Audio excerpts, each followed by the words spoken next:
Around 3 years ago, I connected with Ori Sobovitz, who is a partner and a head of government relations and Israeli partnerships for OurCrowd.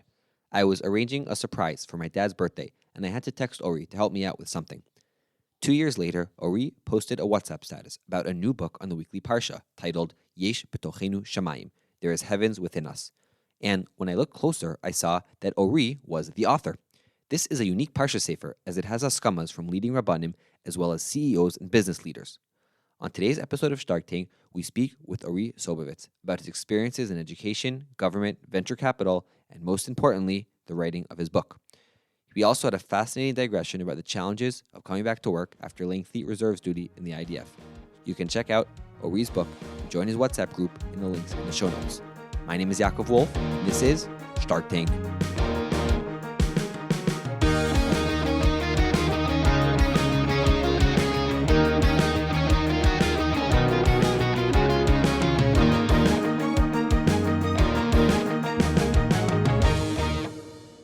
Shalom Aleichem, Ori Sobovitz. Thank you so much for joining us today. Thank you for having me. So let's hear a little bit about your background. You have a bit of a unique background versus some of the other guests that we've had. So maybe tell us a little bit about the community that you grew up in and how your English is so good. Okay. Thank you for the compliment. I'm not sure my English is so good. The audience will hear in a few seconds. So I was born in Karnei Shomron, which is a village, a small settlement in Samaria.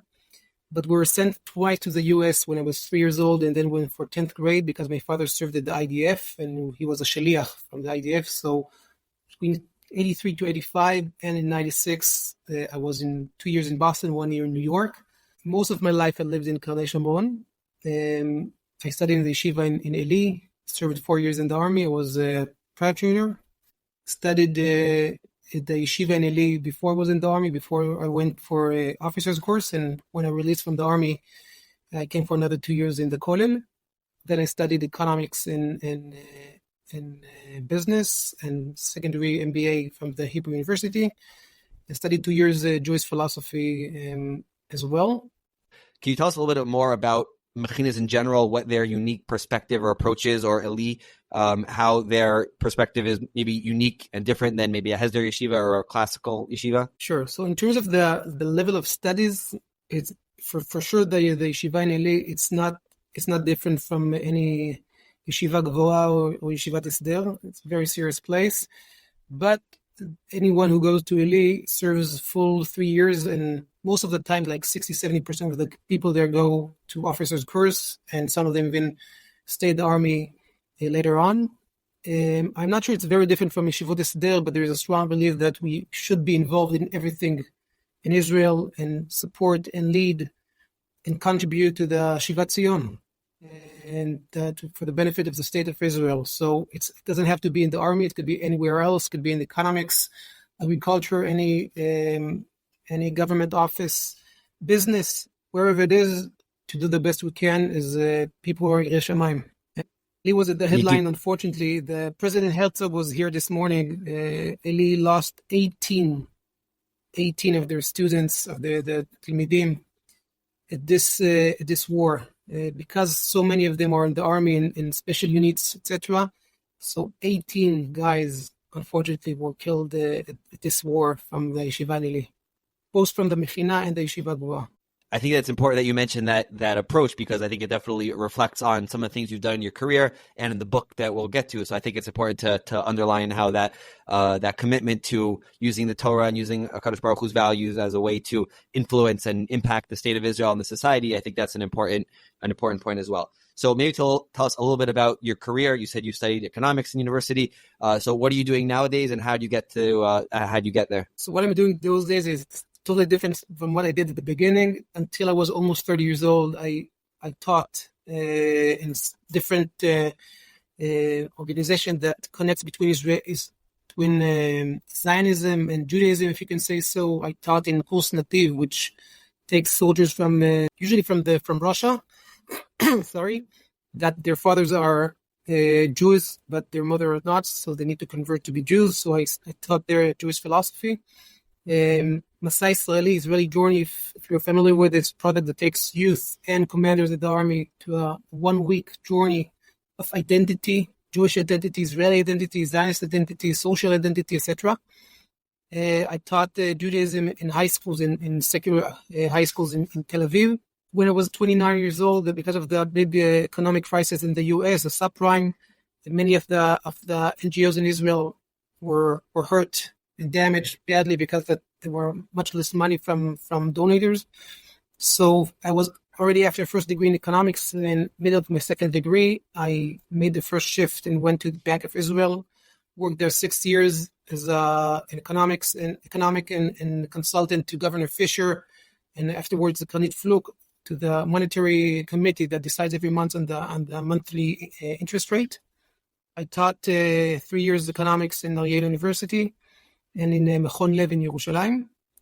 After 6 years, I went to the office of the chief scientist. Today it's named the Israel Innovation Authority. It's the Israeli government entity that's in charge of the high tech in Israel to support high tech and encourage and entrepreneurs, etc. So I served there as a chief of staff and a board member when we established the IIA, the Israel Innovation Authority. 7 years ago, I was privileged to move to OurCrowd. It's a venture capital fund, most active fund in Israel. Headquarters in Israel, but we have offices in more than dozen countries. I'm in charge at OurCrowd in charge of the incubators for early stage investments in seed companies. So we're running today 6 incubators, 5 in Israel and 1 in New Zealand. And this is my daily job, to work with these incubators, to sit on their boards of directors and their investment committee, etc., etc. How do you view that role in light of your background of trying to help Am Yisrael connect to Eretz Yisrael and the society to become strengthened? How does the role at OurCrowd and the incubator tie into that? Sure. So, first of all, we understand that the Geulah is not only in terms of yeshivot, which is a super important, maybe the most important thing, but also to make Israel a successful country and successful economy, and not being dependent on other countries and their support, but being very strong and independent. Khatam Sofer spoke about it in some places that everything in Israel is part of the Geulah. So I think that, when I was chief of staff at the Israel Innovation Authority, we traveled a lot abroad, and every 6 weeks we spent a week somewhere in the world, and seeing how Israel is a role model in terms of innovation and technology, and inventing ways to improve the world, improve our lives, save people, etc. And when you see that, you can read the prophets and see what they spoke about. And if this is what happened when they want to imitate us in tech and innovation, just imagine what will happen when they want to study Torah and study Judaism. As the prophet says, that the 10 people will, grab you as a Jew and tell you, Yaakov, teach me. I want to know Judaism. I want to know the values of Judaism. So that's a great transition to the book that you wrote. Maybe tell us a little bit about how you ended up writing a book. You're a busy guy. You have a family. You have kids. You do Miluim. You're a commander Miluim. And you wrote this beautiful sefer. So maybe tell us a little bit about how you started getting going on that project. Okay, so actually I wasn't planning to write a book. Not at all. I do have a lot of passion to introduce and connect Judaism to people who are not religious, because I feel many times that people want a spirit. They want the spirit of Judaism, just like they're not familiar with it. And sometimes the books are not written in a way that someone that is not religious can read it and understand it and feel that it's relevant to their lives. What happened is that a few years ago, my grandfather passed away, and he used to write to us every week something about the parsha. And after he passed away, I was asked to replace him. It's only for the WhatsApp group of our, extended family. And I refused more than once. I said, listen, I never write Parshat Shavua. I'm not a rabbi. I'm not smart enough and tzaddik enough to do so. And I'm still not. What happened is that my dear brother, who is not religious today, told me that he wants something on the Parashat Shavua that he can share with his wife. Because he wants Judaism. He's not religious, but he does want Judaism in his Shabbat and in his family. And that hit me. And then said, 1 second, if I don't have anything to send to him that could be relevant to him and his wife, so that's a problem. And luckily, it was a COVID year, so we worked from home. So I had much more time, didn't spend a lot of time on the roads. So I spent about 6 to 8 hours every week to think about a couple of things. One, what either in the parsha that could be relevant to anyone, any of us today in 2020, not 2024, it was 2021 when I wrote it. How could that be relevant to my life today? I mean, it's not 3,335 years ago. It's today. How is it being relevant to my life? Second, don't tell people think that they know and heard so many times. Look for a new angle that can say, wow, that's something new. And third, if you want someone to keep and write and read what you write, you must have a very interesting opening. So the opening is always very, very, very international, global, secular, I don't know how to say. So you have a lot of philosophy and psychology and history and poets and everything that a secular guy would really say, hey, I feel at home. That's mine. I know Bialik. I know Hegel and Marx and Immanuel Kant. And only from there it connects with the parsha. And last thing is that I wanted every time to include a paragraph from the Rav Kook writings because he's amazing. His view is so holistic. And when you write his writing, when you read his writings, you can see that there's no machloket. He takes the two views and he shows how it actually completes each other. Something that's we're really lacking today in the Israeli society and in discussions. And I just started to write it to my family. And what happened that people started to join the group. Today the group is about 700 people. And then suddenly someone called me and said, "Listen, I don't know you, but I'm reading what you're writing, and I want 1,000 copies of your book because I'm working with students in the university." So I said, "Listen, thank you so much for the compliment, but there's no book." So I said, "Okay, now you need to edit and finalize it." And exactly a year ago, the book was published. Almost 5,000 copies were sold. And today I'm also giving some lectures when I come and meet, students or soldiers or yeshiva bucher, speak about how we should connect and introduce Judaism to the people. Wow. So first of all, it's interesting that we actually had on the show Yitzchak Breitowitz, who is a more American Haredi Rosh Yeshiva, and he actually quoted Rav Kook as being a inspiration of someone who's able to blend all the different elements of our lives today in a holistic and smooth way. So that was also interesting to hear that from him, Dafka. And anyone who's listening to this can go check out that episode as well. Also, you mentioned that the book came out a year ago. So for those keeping score at home, a year ago seems like 80 million years ago, but we were in the middle of a very, very interesting time in Israel when the book came out. So can you tell us a little bit about how the book was received and in light of the turmoil that was going on a year ago with the overhaul? So before the war, if you remember, there was a judicial reform here in Israel and many protests from both sides, right wing, left wing, and it was really terrible. And I know a guy here in Israel who is CEO of one of the biggest companies here in Israel, very good guy. And he was a part of the left wing who protested and wrote a letter that's saying that they will stop many of their activity if the reform goes by, etc. So I wrote him that I want to meet him, and I came to meet him.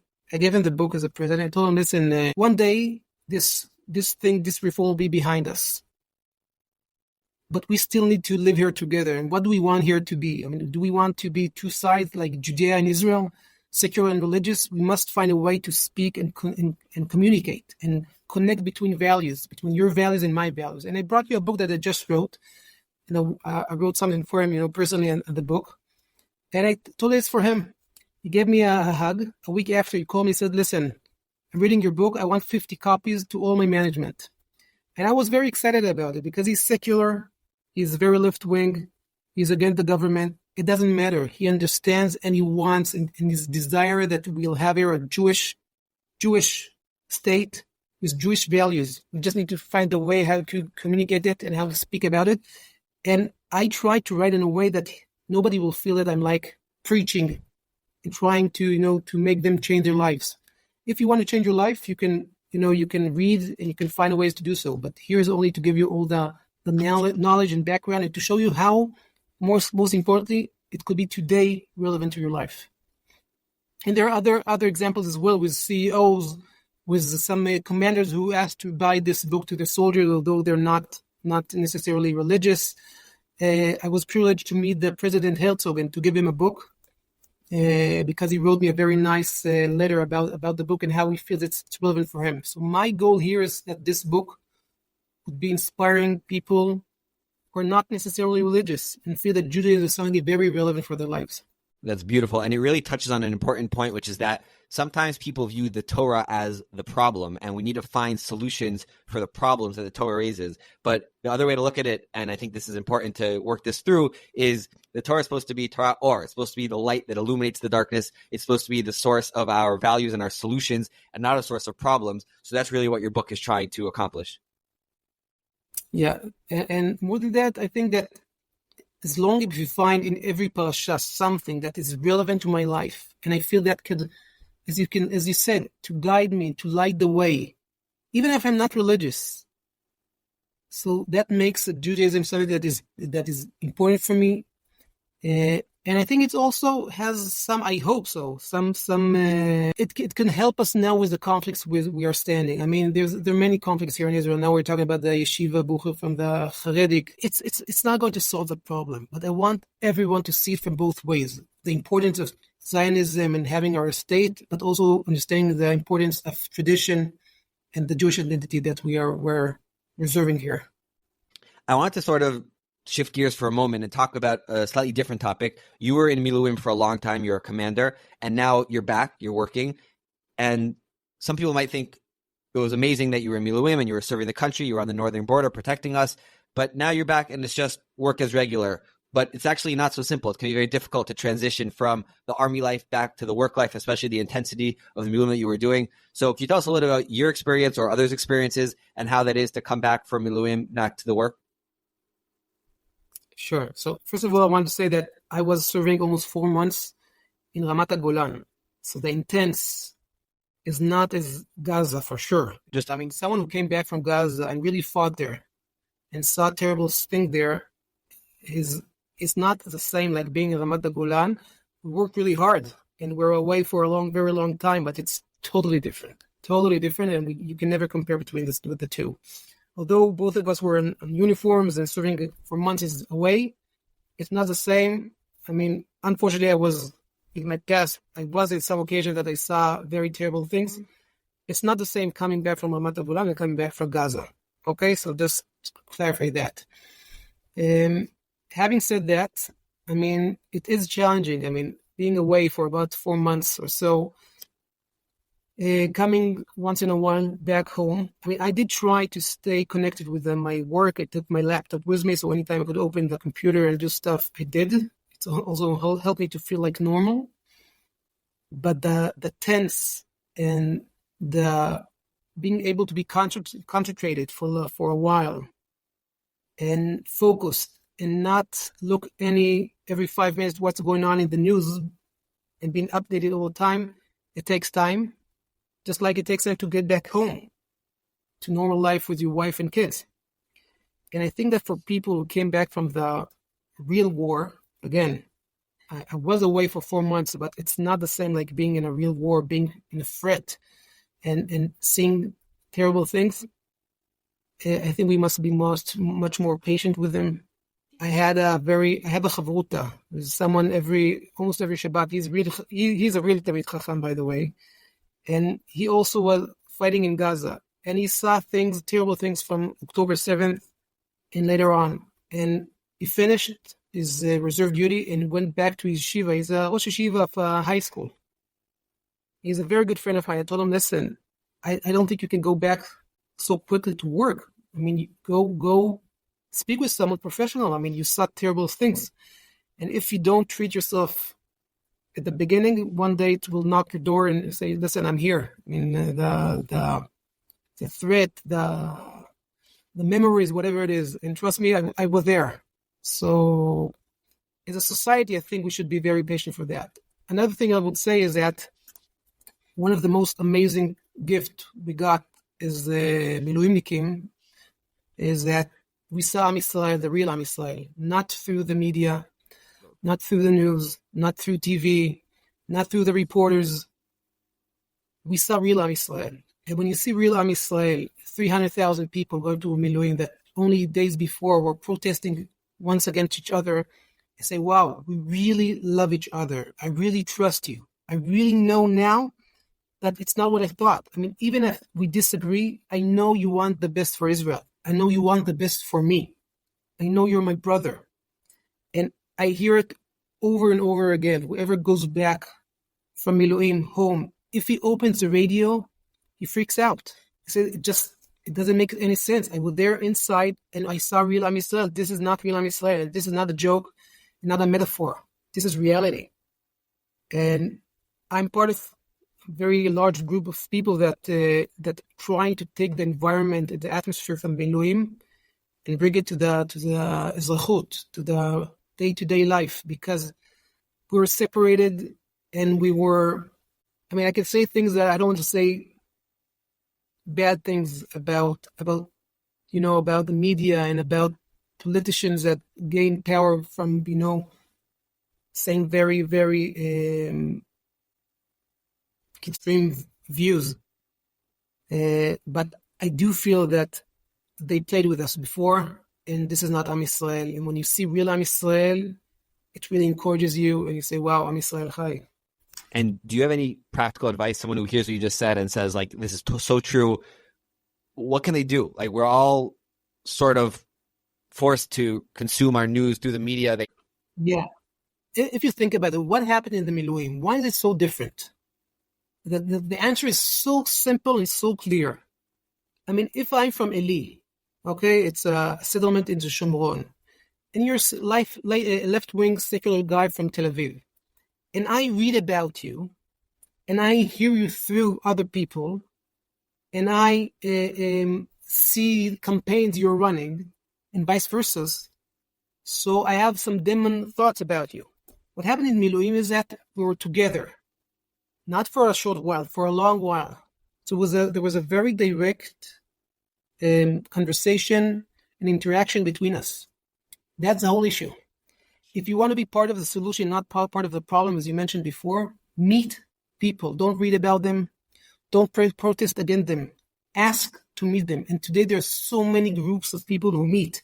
Before the war, I was a part of a group, 15 people, half religious, and one of them was Rosh Yeshivat Yerucham, and half pilots, very senior pilots that already quit the army. Very, very senior people. And I was amazed. These people are so... And we spoke before the war about the letter that some pilots wrote that said that they would stop serve the country if this judicial reform will pass. And when you meet these guys, you say, wow, amazing people, so Zionist, so care so much about the country. And when we met, we didn't meet once. We met like 6 or 7 times for hours. And today we're very good friends. The only way is not to listen to the media, but to meet people personally and directly. Yes. Another aspect of coming back from Miluim is that sometimes we assume that work is a big part of our meaning in life. We assume that the work that we're doing is meaningful and that our company and the people need us. But then all of a sudden, when you're forced out of it, so you sort of have to rethink that relationship a little bit. Did you have that at all? Actually, I did. And not only me, I saw it with other people and other friends as well. There was a guy a psychologist who met us before we quit, before we went back home. And he said something clever. He said, listen, you all have some thoughts about your life, about your family, about your jobs. It's good. Sometimes we need someone to shake us and let us rethink about our life and what we want to do in our life and how could we be meaningful and etc. But don't make any decisions in the first month. Breathe. Wait a second. And it's very true because you need to take the spirit of the new thought you have, but not to be too paziz, to be too quick. And I think it's something very gentle that you need to hold from both sides.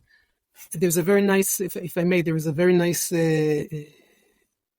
vault or Torah that Korban Olah you give for Hirur Alev.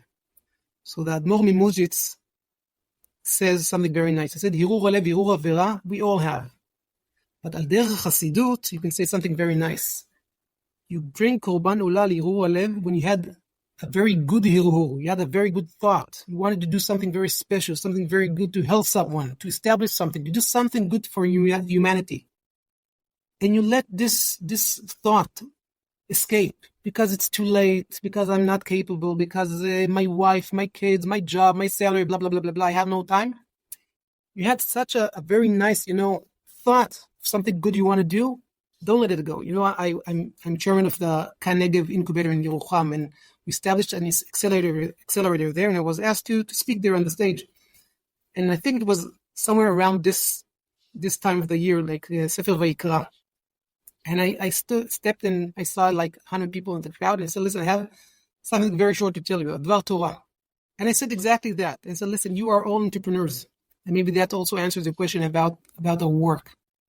What does it mean to be an entrepreneur? It means that you have a thought, a dream, how to improve the world, how to make this place better. It could be in very many different aspects of life, different sectors. But you have an idea. You want to make this life better? Don't let it go. Don't let it go. Fight for it. Otherwise, you'll need to bring a korban olah. And they laughed and they understood the message. And I think coming back from Miluim, on the one hand, you need to think, okay, if I had good ideas and good thoughts and good dreams, I must do something with it. But second is not to be too quick and do changes too quickly. See how you can combine things and how you can include it in your life. And I just want to thank you publicly, because when I was considering starting this podcast, you quoted to me that vort and you said, "This is don't end up bringing a korban olah. Take the good idea and run with it." So thank you for that. As with the last question, I want you to maybe share an idea from your book. We just read Parshat Pekudei, and you have a very beautiful idea comparing the idea of Shabbat, which is this idea of disconnecting from the world and going up above and elevating ourselves, with Chol, which is the idea of working and making the world better. So we have these two ideas, and sometimes we can get a little bit confused. Like, are we working in order to rest on Shabbos? Are we resting on Shabbos in order to work during the week? And you have a very beautiful idea about that in the book. So maybe you could share that with us to close. Okay, thank you. So, as I said before, the opening of every parsha should be very, very global or international, so everyone can feel comfortable with it. So I actually started the parsha from talking about the philosophy of the East and the philosophy of the West. I mean, you see very, very difference between a big difference between India and Buddhism, etc., and the West culture of the U.S. and Europe, etc., and in many aspects. And I try to say that Judaism, it's much more than both, and much more than the average between them. I mean, 6 days a week we are commanded. It's not like it's nice to have. Even if you're rich, you are committed to work in order to improve the world and make this place a better place. This is very similar to the West, culture of, workaholism. How do you say it? Working really hard in order. It's like very similar to the East, but eventually it's not combining the both, because eventually we are commanded from the very pure place to improve the world. It's just 6 days a week. You need to think about any way you can do in order to improve the life. And exactly the opposite of Shabbat, that we're forbidden from doing anything that was made in the Mishkan, because everything that was made in the Mishkan was something that was supposed to take this world to a better place. And in Shabbat, you need to be in a state of mind that this place is perfect. It's me'en olam haba. Whatever it is, it's perfect. Kol ma'asecha yu asuim lach. Everything is done. Everything is good. And of course, I added a paragraph from Rav Kook's writings. But I think this is about Judaism. I mean, if the culture of the West, something is very much about myself, individualism, and how I can have a very successful career, make a lot of money. And even in the East, although there's no individualism in the East like in the West, but again, it's about myself. How do I get into my spirit, and I have to get to a restful place? And Judaism is taking, no, it's about the world. It's about being part of something much bigger than you. 6 days, you're fixing the world. You're doing whatever you can in order to improve this place. But in Shabbat, kol ma'asecha yu asuim lach. And it's not my idea, of course. I think it's a well-known idea, but it was important for me to make both the Mishkan and Shabbat things that I can feel comfortable with, even if I'm not coming from background of yeshiva. But I understand that the Mishkan, it's about working God, and working God is making this place better.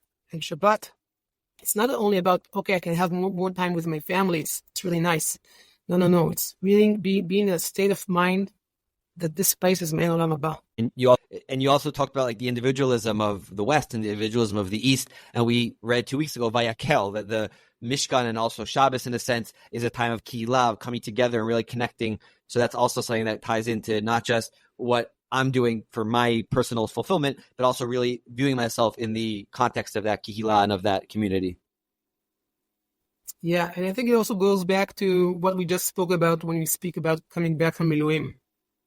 I think maybe the most important feeling I had that I want to be part of kihila, but not only my kihila. I live in an amazing kihila here, a community of 60 families, my neighborhood in Eli.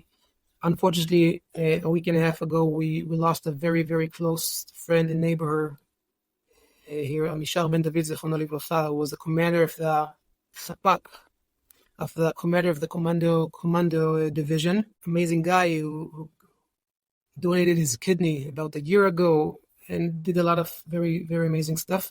But this is not a big deal. I mean, to feel comfortable with your own community is almost trivial. We want to build something bigger. I mean, when I was in the north in Ramat Golan, I spent some time in the kibbutzim there, and I felt at home. And I told my wife, maybe we need to live in a place that connects people. And even if we stay in Eli, how we can make sure that our friends are from all different sectors. By the way, I'm still running the WhatsApp with the Parshat Shavua, so this year I'm not sending the chapter from the book. I'm sending something shorter and that is, relevant to what's going on here with the war and everything. And I think about half of the people there are secular. And it's really, really important for me. The Vayakel that you just mentioned, Yaakov, is not being only part of your kehillah. It's building, maybe rebuilding the community of Israel from a place that we trust each other, we love each other, and we know how to argue. And this is something that's really needed. And I'm not sure this is not the reason for this terrible war. Wow. And we will definitely include the link to the WhatsApp in the show notes for people who want to join. I want to thank you for all of your insights today. And I look forward to hearing about your move to the Golan. Just make sure not to do it in the first month. Thank you, Yaakov. And I want to thank you, if I may. I mean, this podcast wasn't exist a year ago, and we spoke about a year ago, and you told me about your dream and why you want to show people that people need to be Anshe Emunah Be'olam HaMaaseh. And you don't need to bring the Korban Olah. You really, launch your podcast and doing amazing stuff in order to encourage and inspire people. So thank you for that, Yaakov. Thank you. Thank you, Ori.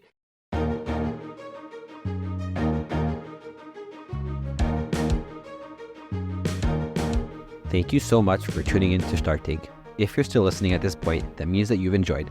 Please take a moment to give us a 5-star review, make sure that you're subscribed, and share this episode with a few friends. I want to thank our production team, Yoni Schwartz, Yitzhak Schmidman, and Yossi Book. Until next week, keep on steiging, Chevra.